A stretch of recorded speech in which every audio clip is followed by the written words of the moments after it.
Hey everybody, thank you for returning to Pop Goes the 60s. I'm Matt Williamson, and I'm going to do a review of the re-release of the film Let It Be by the Beatles.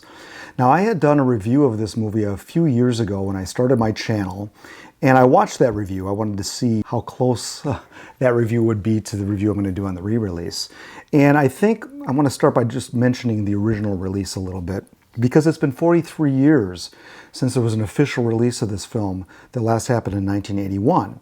And that was with a Laserdisc, VHS, and Betamax tape that was a very poor transfer to begin with.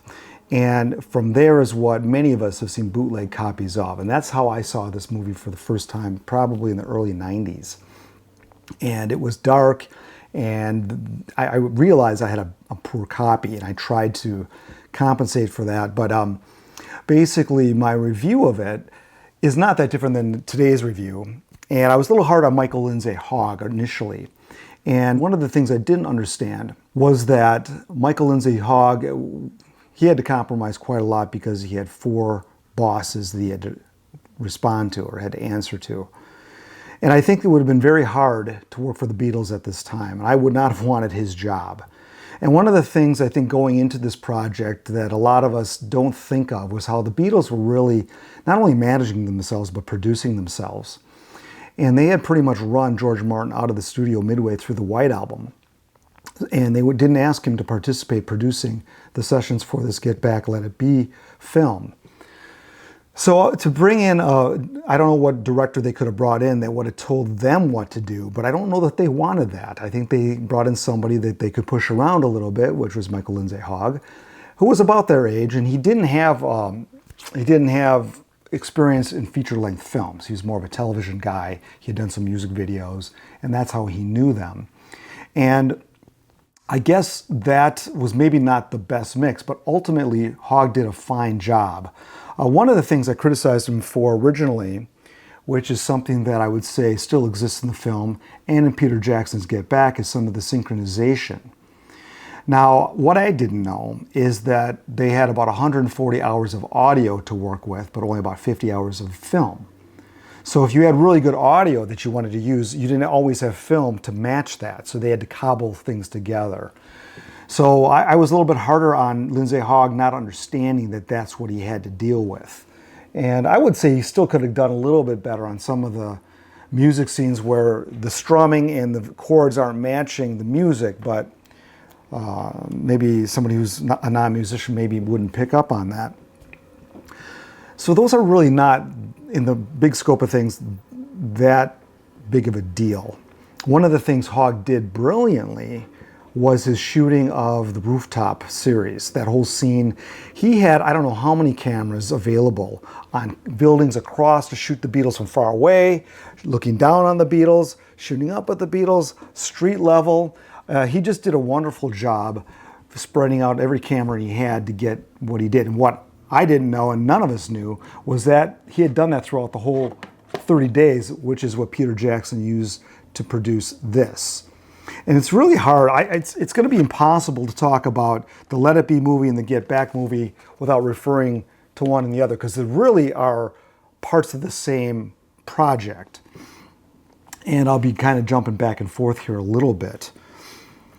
So overall, the re-release here it looks beautiful. I mean, it's what you would expect. We're going to get much nicer looking film, much better audio. One of the things that on the new film, which is using Peter Jackson's technique, I didn't feel that the Let It Be film went as far as the Get Back footage, where the Get Back stuff is far more filtered.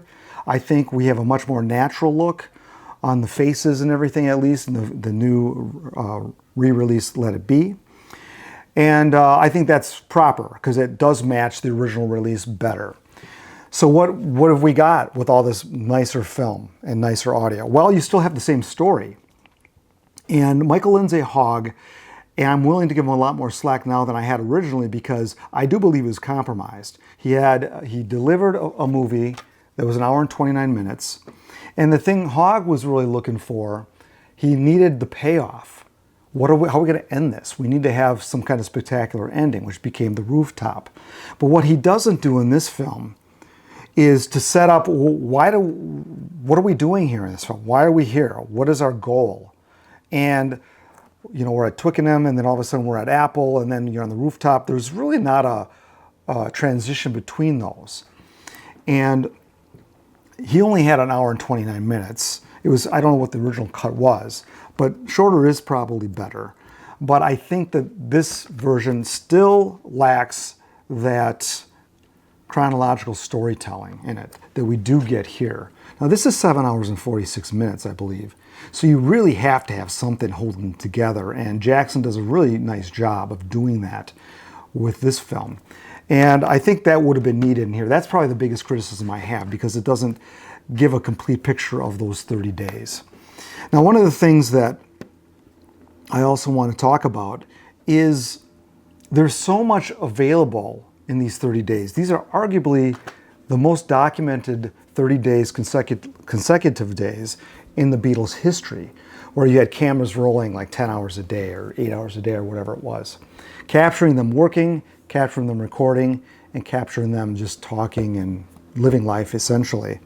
And I think the thing about Michael Lindsay Hogg that also must be brought out, because people always, there are naysayers that say, well, they knew the cameras are rolling, so this isn't really reality because they were not giving us their true selves. Well, Michael Lindsay Hogg had cameras and microphones planted in places the Beatles did not know, and he did that in order to get what was to be warts and all. And I have to say that Lindsay Hogg did deliver warts and all. So he did deliver what he was asked to do, and I think it was a very hard time for him to be editing this whole thing in the turmoil that was the breakup of the Beatles, which I don't think anybody really knew at the time. Certainly he didn't know. So anyway, one of the things that I think that this film unintentionally gave us was a bad view of the warts and all side of this when you had the argument of Paul and George, which I think was very good to have in here, because I think that was just a normal way of how they worked. In every album, I'm sure you would have had the cameras been rolling, you probably would have seen a scene, something like that with every album they've ever recorded. So I thought that was very good. Unfortunately, there wasn't a lot of perspective to that, because it just seemed like it went unresolved.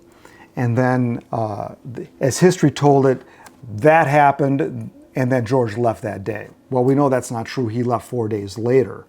So I think there's so much more to talk about. And the reason my channel really took off is that this project really put me on the map, because I have about 97 hours of the audio, and I was able to break that down and give some perspective of what was actually going on in and around the times they were recording.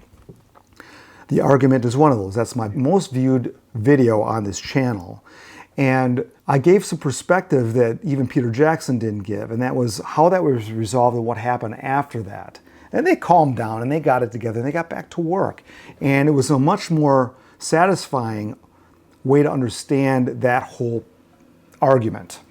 Whereas the way history told it, obviously, has become a meme for the entire project and really the breakup of the Beatles. And there's so much more to it than that. One of the other narratives that I dispelled was this idea that All Things Must Pass was rejected by the Beatles. And in fact, the title of that is called All Things Must Pass was not rejected by the Beatles. And every single entry you find in any history book tells you that that's exactly what happened. So all I did was go into all the audio, lined up all the times when they were rehearsing that, and let that tell the story. It tells a very different story. And they rehearsed that, I believe, 71 times. It's not like they were trying to not play that. They gave that song a lot of time, and it didn't come to fruition for reasons I'll leave in the video. But that was one of the reasons why my work here has gotten popular, because taking the time to show more perspective and just give a little more background. In a lot of these, I only had audio to work with, so I transcribed the words and put those on the screen so people can understand who is saying what and when. And that just helped me to understand the whole proceedings much better. Just play it through then, I'll try and follow it. And I didn't go in with the idea of doing a bunch of videos on this topic. It's just there was so much valuable stuff that I thought, wow, this is great. People would love to hear this. And even something as simple as recording the song Something. This was done late in January, and I've got some of the recordings of them rehearsing this. And it's interesting because it tells us such a different story of this whole entire proceedings that was supposed to be dour and fighting and breaking up. Well, not when they're doing something.